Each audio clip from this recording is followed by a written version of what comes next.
What if humanity didn't evolve naturally? What if our origin story was rewritten by beings from the stars? Across the deserts of Mesopotamia, etched into clay thousands of years ago, lies a name whispered through time: the Anunnaki. Were they gods, giants, astronauts, or something far more disturbing? Tonight, we unravel the forbidden story of the Anunnaki, creators, deceivers, and perhaps our makers. In the ruins of ancient Sumer, archaeologists unearthed thousands of cuneiform tablets, some dating back over 5,000 years. These weren't just records of trade or agriculture. They told stories. Epic tales of gods descending from the heavens, of beings who shaped humanity, ruled kingdoms, and vanished into myth. Among these names, one stands out: Anunnaki, translated as those who came from heaven to earth. Some scholars interpret them as deities of the Sumerian pantheon, gods of wind, water, and earth. Others believe they were something else entirely: extraterrestrial visitors who genetically engineered mankind.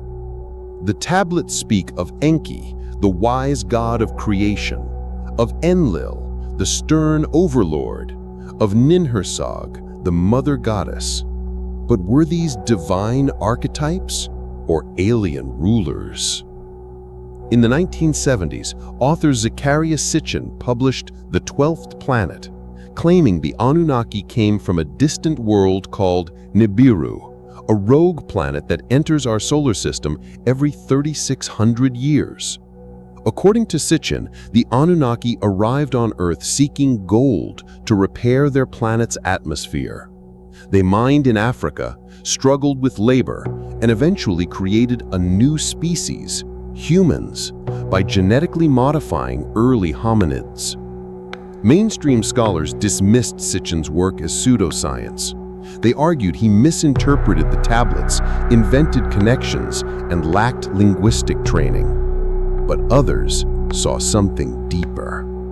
Why did ancient texts describe flying ships, genetic manipulation, and beings with advanced knowledge? Why did so many cultures, Sumerian, Babylonian, Egyptian, share similar myths? Was Sitchin wrong, or just ahead of his time? One of the most haunting Sumerian myths is the tale of Adamu, a prototype human created by the gods. The tablets describe a process eerily similar to genetic engineering, mixing divine essence with clay, creating a servant race to bear the burden of labor. Some believe this is metaphorical, an allegory for spiritual awakening. Others argue it's literal, a record of bioengineering by an advanced species. The Epic of Atrahasis even describes a rebellion among the lesser gods who refused to toil in the mines. To solve the crisis, Enki and Ninhursag created humans. "Let man bear the yoke," the tablet reads. "Let man carry the toil of the gods." Was our creation an act of love or necessity? The Anunnaki were not united. Enlil, the strict enforcer, grew angry at humanity's noise and chaos. He proposed a great flood to wipe them out. Enki, the creator, defied him, warning a man named Zuyasudra or Utnapishtim to build a boat. Sound familiar? This story predates the biblical tale of Noah by centuries. It's nearly identical in structure: divine wrath, a chosen survivor, a vessel of salvation. Some believe this proves the Bible borrowed from Sumerian myth. Others suggest it's a shared memory of a real cataclysm, perhaps the end of the last ice age. But if the Anunnaki caused the flood, what else did they control? Sitchin's theory hinges on Nibiru, a hidden planet with an elongated orbit. He claimed it was home to the Anunnaki and that its return would bring upheaval. Astronomers have searched for such a planet, sometimes called Planet X. Some evidence suggests a massive body may exist beyond Neptune, influencing orbits. But mainstream science has never confirmed Nibiru. Critics argue it's a myth, a fabrication. Yet believers ask, why did ancient star maps include a mysterious 12th body? Why did cultures like the Dogon tribe in Africa speak of Sirius B, an invisible star only discovered recently? Is Nibiru real or symbolic? Many ancient texts describe the Anunnaki as giants, tall, powerful beings with elongated skulls and glowing eyes. In the Book of Enoch, they are called Watchers, angels who descended, mated with humans, and birthed the Nephilim. In Genesis, the Nephilim are described as mighty men of old, men of renown. Archaeological finds of giant skeletons have been reported, but rarely verified. Elongated skulls in Peru and Egypt suggest cranial deformation or something else. Some believe the Anunnaki were a hybrid race, part divine, part terrestrial. Others argue they were symbolic representations of power. But the question remains, why do so many cultures remember giants? The Anunnaki didn't just rule, they encoded their legacy in symbols. The winged disc, often associated with Enlil, appears in Sumerian, Egyptian, and Persian art. The pine cone, held by gods in Assyrian reliefs, may represent the pineal gland, our third eye. The tree of life, flanked by divine beings, echoes across cultures. Some believe these symbols are spiritual metaphors. Others argue they're technological blueprints, maps of DNA, energy centers, or cosmic gateways. Even the caduceus, the symbol of medicine, resembles intertwined serpents, like strands of DNA. Were these symbols sacred or scientific? Though the Anunnaki are tied to Mesopotamia, their influence may stretch further. The pyramids of Egypt, the ziggurats of Babylon, and the temples of Mesoamerica share uncanny similarities. Alignment with stars, use of sacred geometry, massive stones moved without modern tools. Some theorists suggest the Anunnaki taught ancient civilizations how to build these structures, that they encoded knowledge in architecture. Mainstream historians argue these similarities are coincidental, products of human ingenuity. But if the Anunnaki were real, did they leave behind more than myths? Many ancient texts hint at a return, a time when the gods will walk among men again. The Sumerians spoke of cycles. The Mayans predicted a cosmic reset. Revelation warns of beings descending from the sky. Some believe the Anunnaki will return with Nibiru, bringing either salvation or destruction. Others argue they never left. Modern UFO sightings, abduction stories, and mysterious disappearances fuel speculation. Are we being watched, guided, prepared? Or are we simply projecting ancient fears onto modern skies? Some believed the Anunnaki were mythic deities, symbols of nature, morality, and cosmic order. Their stories reflect humanity's struggle to understand the divine.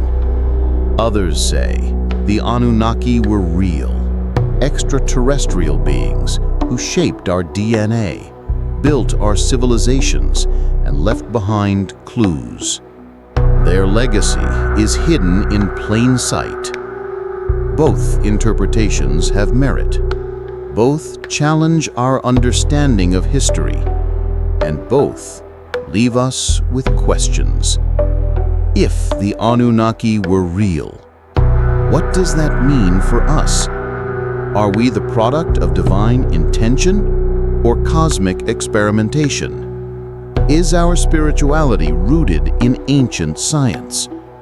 Is our destiny already written?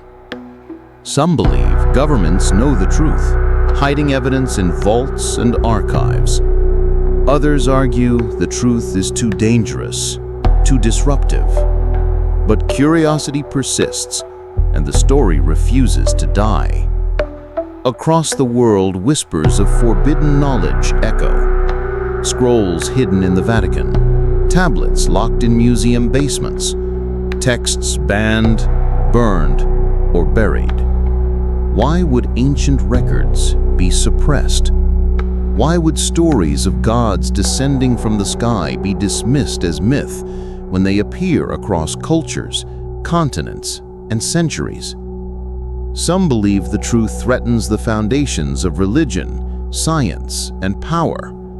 Others argue it's simply too vast, too strange, too uncomfortable. But the fragments remain in symbols, in architecture, in the bloodlines of kings and the rituals of secret societies, and they all point back to the Anunnaki.